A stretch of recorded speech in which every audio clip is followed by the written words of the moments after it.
everyone, my name is Rachel. Welcome back to my channel. So last week I posted a video all about 10 books that I need to read by the end of 2024. That is definitely a more like formal TBR, I guess you could say. Those are books that like I really want to get read by the end of the year, right? Whereas today I want to talk about much more like a casual TBR. These are books that are on my radar. These are the kinds of books that I am in the mood to read at the moment. I have definitely become more of a mood reader in the last couple of years or so, something like that. And now that it is the fall season, a lot of the books on this list are going to be maybe creepier books or just books that have that fall autumn vibe.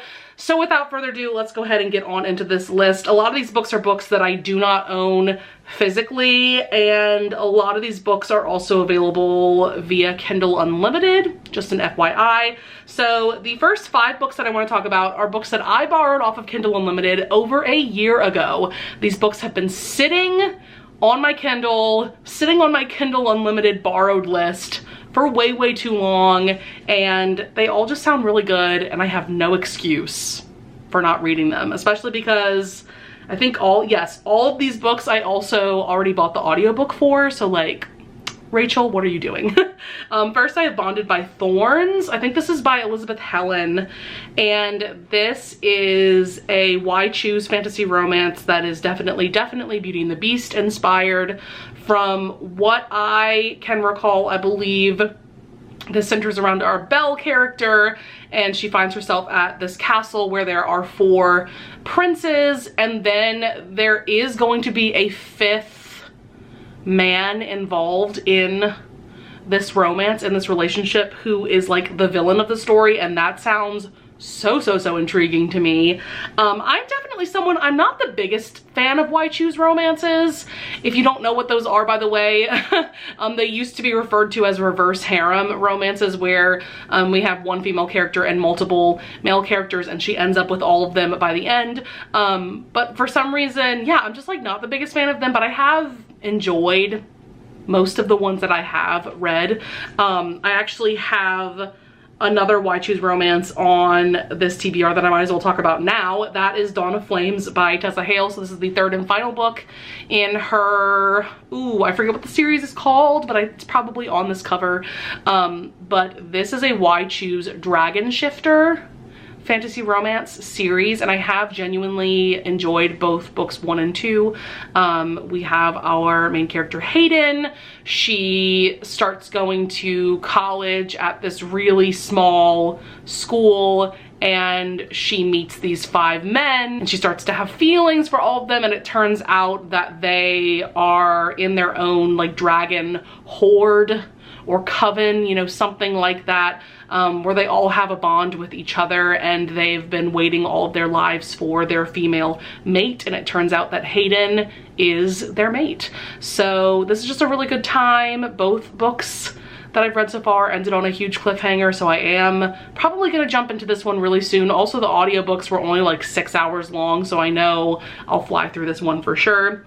Continuing on with books that I have borrowed from Kindle Unlimited for way too long. I have the Time River series by A.L. Jackson. I have both books 1 and 2 borrowed. This is a small town romantic suspense series. Book 1 is a single parent romance. Single parent, romantic suspense, small town. Yes, inject that into my veins. That sounds so good. Next I have What Was Meant to Be by QB Tyler.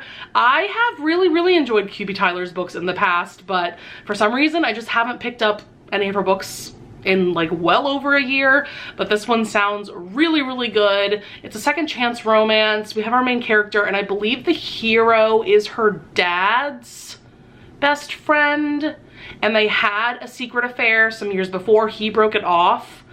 And I think now she's in a committed relationship with someone else. I think she might even be engaged. And the man that she had that affair with years before is now back in her life, and he's like, no, you're mine. Okay, thanks, bye. So that sounds really good. QB Tyler's books are really sexy and steamy, and they are a good time for sure. Then I have Hideway Heart by Melanie Harlow.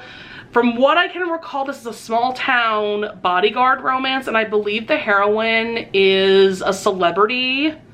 I think she might be a country singer.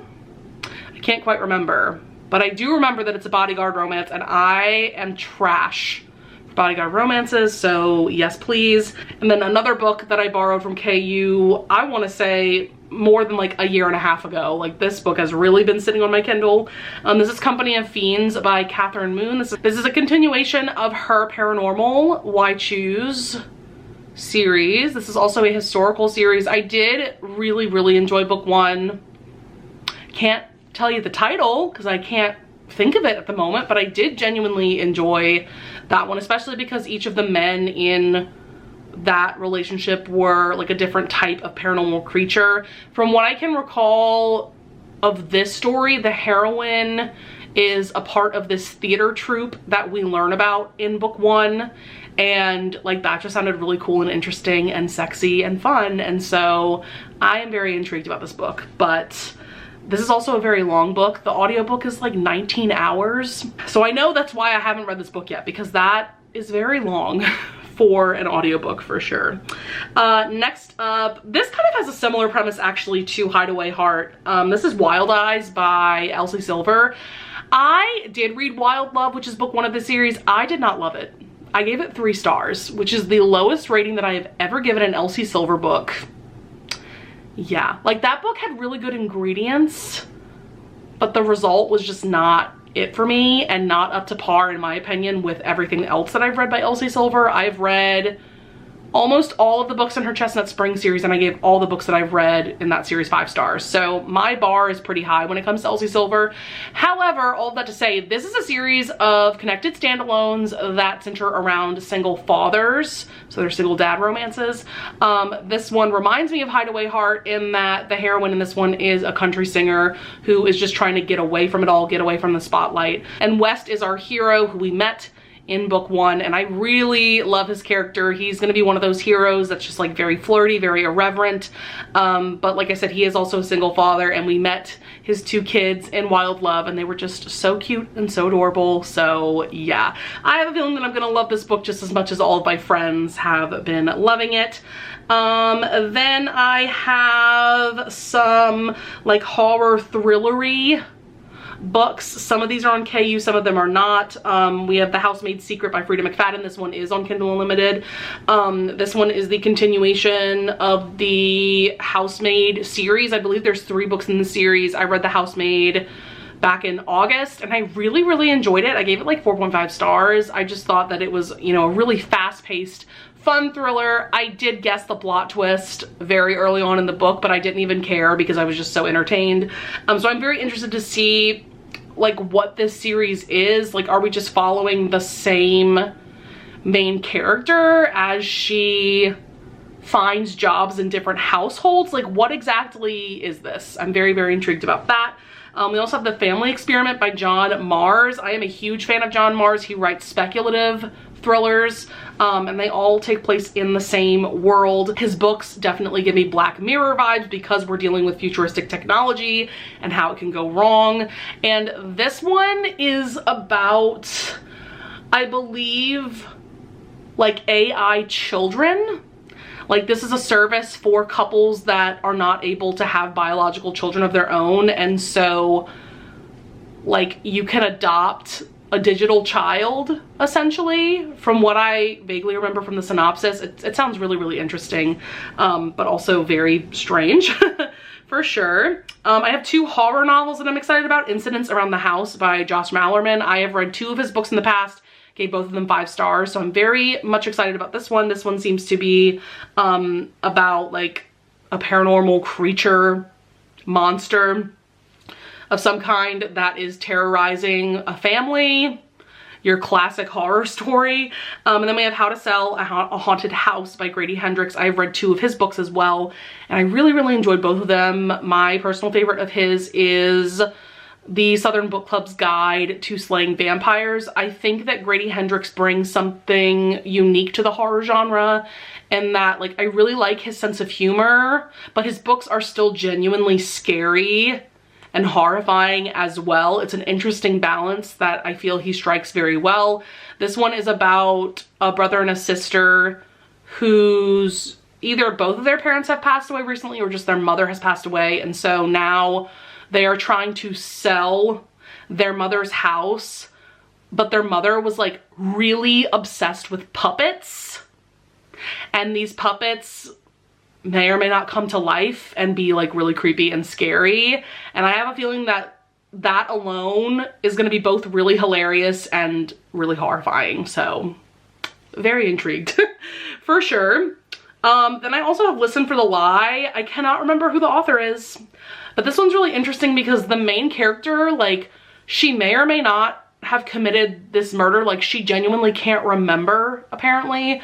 And so the focus of this book is there is this podcast that is investigating this murder. And so I think there's like a full cast of like voice actors for all the different characters. I love listening to audiobooks that are based around the idea of a podcast. It just like really, really immerses you into the story. I also love reading thrillers that are based around a podcast for that same reason. Then I have a couple of random historical romances. I haven't been in a big historical romance mood lately, but these are a couple of books that I am very, very excited to get to. We have the Mystress Experience by Scarlett Peckham. So this is the third book in her Society of Sirens series. This series is kind of hit or miss for like the historical romance community in general, because some of us really loved the first book, which is the Raycast. I loved that book. I gave it 5 stars. Meanwhile, a lot of my friends gave that book like 2 or 3 stars. Then book 2, I think that was Portrait of a Duchess, and that book has been pretty unanimously panned. I don't know anyone who gave that book more than 3 stars. So that's very interesting. But then we have this book that, from what I can tell, based off of like Goodreads and things like that, like people have been loving this book. And as you can tell from the title, it is centering around our heroine, who is the mistress to the hero. And I love those kinds of stories and historical romances. That just sounds so, so, so good. Also, this cover is absolutely stunning. I also have Devil in Winter by Lisa Kleypas. This is going to be a reread for me. I am rereading the entire Wallflower series by Lisa Kleypas for the Wallflower read-along that is hosted by B from Mama Needs to Read Romance, Samantha from Books with Samantha, Christy from Krista Reads a Lot, Tiffany from Tiff's Talks Pages, and Ava from Ava's Romance Books. I'm pretty sure I got everybody right. But our next book to read and discuss is Devil in Winter. Very intrigued to reread this because the first time that I read it, I gave it 4 stars. I did not love Sebastian in his own book. However, I adore him when he is like a daddy in books down the line, like in the Ravenel series. He's a father and a grandfather and he is everything. But in his own book, I didn't love him. And then I also have The Autumn Bride. I mean, come on, it has autumn in the title. I gotta read this. I believe this is by Anne Gracie. Can't remember. But this series comes highly recommended, I believe, by both Jessen and Avery. I think they both really enjoyed this series. This is a series of 4 books, and each book centers around a season, just like actually the Wallflower series does as well.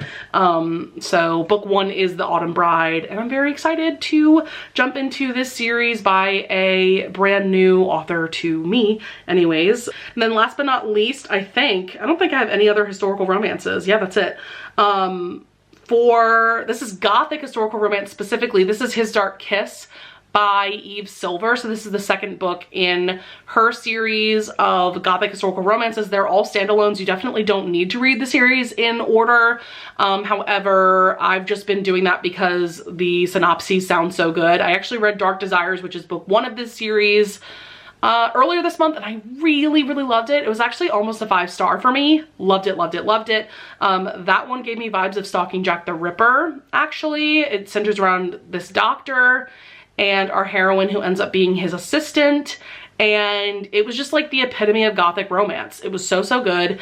This one sounds equally as amazing because this one is about a governess who goes to work for a man who ends up being the hero, you know, to be a governess for his son. And I love gothic romances with governesses. Next I have The Spell Shop. Look how cute this cover is. I cannot remember the author, but the cover is everything. This is like a cozy fantasy story with a romance. It sounds absolutely adorable. I cannot tell you the plot because I read it like 2 weeks ago and I can't remember it anymore, but it sounds perfect for this time of year. Then we have the Lost and Found series by Catherine Cowles. I definitely need to get back into my Catherine Cowles era.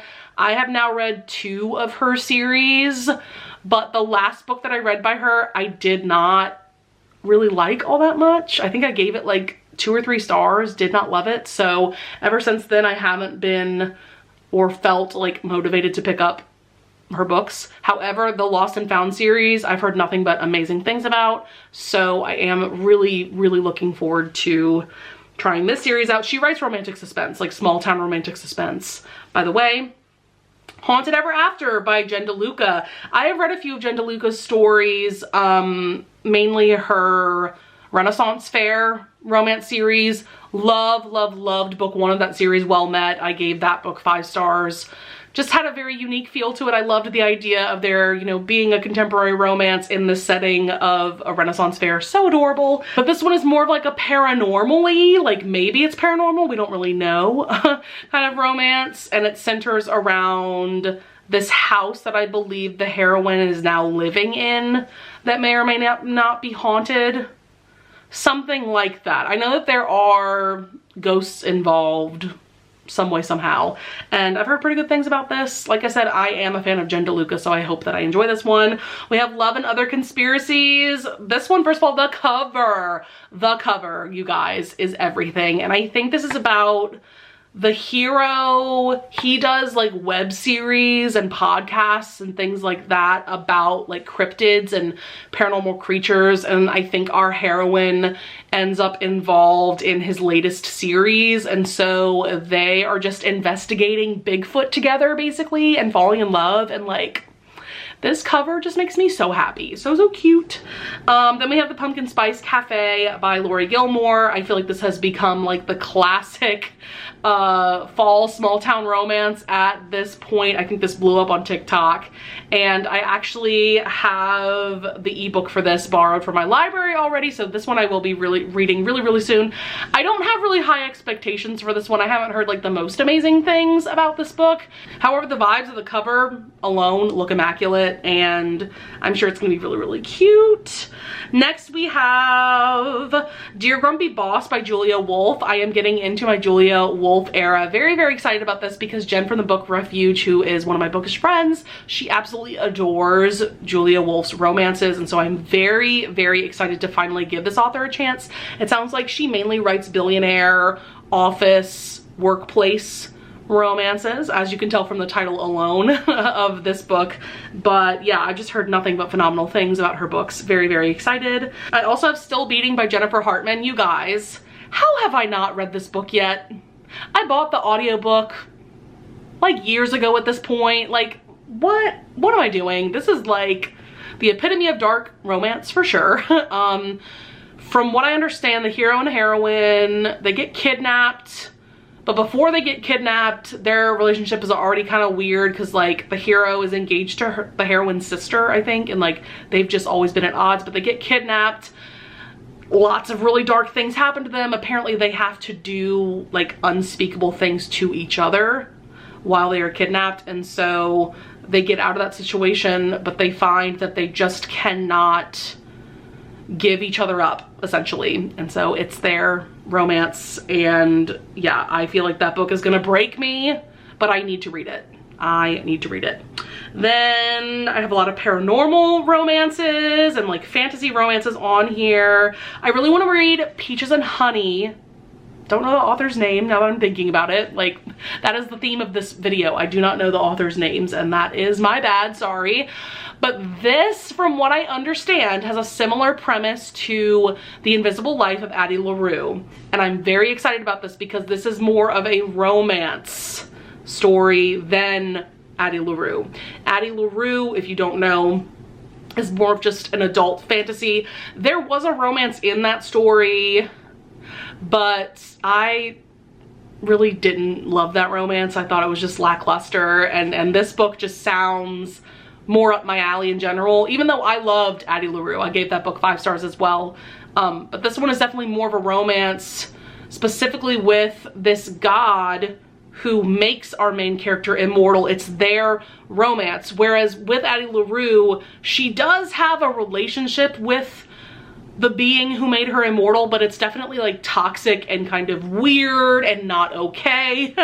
Whereas in this story, it's supposed to be a romance, like an actual romance, and that is so exciting. This is book 1 of a duet.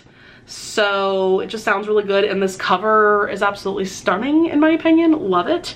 Then I have the Bro and the Beast series. I am really excited to continue on with this one. I have read the first 2 novellas of this series. I believe there's like 6 novellas out at this point, and this series as a whole follows 2 different romances.